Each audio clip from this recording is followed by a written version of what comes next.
New juvenile crime laws went into effect statewide November 1st. The changes came after years of calls for accountability from police, parents, and especially prosecutors. Well, tonight, Fox 45's Maxine Stryker reports on whether or not state's attorneys across Maryland believe these laws will make an impact. Juvenile crime made headlines across Maryland this year. It is a widely shared concern. And it was state's attorneys voicing some of the loudest concern, calling for reform. I do not know a state's attorney out of the 24 of us that is not deeply concerned with the state of juvenile crime.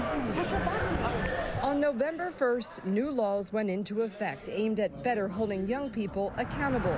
But whether or not they'll really make a difference remains to be seen. There will be some change. And what I would say, does it go far enough to spark real change? Yes, it does, but there's a lot more work to do. I personally think they'll have minimal impact on public safety. Frederick County State's Attorney Charlie Smith isn't holding out hope. Primarily because all the policies in place right now are voluntarily therapeutic. They just make recommendations. There's really no teeth to them. There's no sanctions. There's no accountability. And I just don't see the volunteers the juveniles that are in the system volunteering their time to undertake these resources that DJS is pushing out. Under the new law, kids between the ages of 10 and 12 years old can face charges for handgun violations, third-degree sex offenses, and aggravated animal abuse. And if a child under 13 steals a car for the first time, a child in need of supervision or SINS petition will be filed. We're going to see juvenile crime continue to skyrocket, and unfortunately they're going to get more and more violent, and they're going to wind up in the adult system, which is all what we want them not to do. Howard County State's Attorney, It's never perfect. Rich Gibson, is a bit more optimistic. I believe there were measures designed to help us.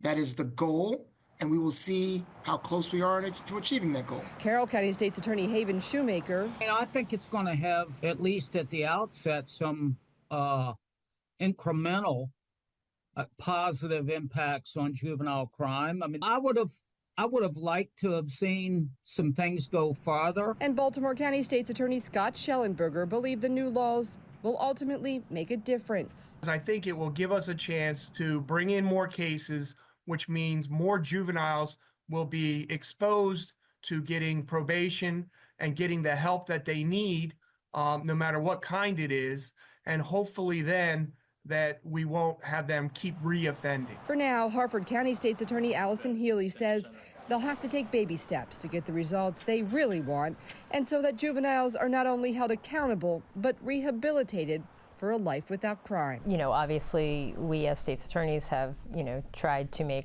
our pitch that this needs to be obviously more expanded, and obviously in an ideal world go back to the way it used to be.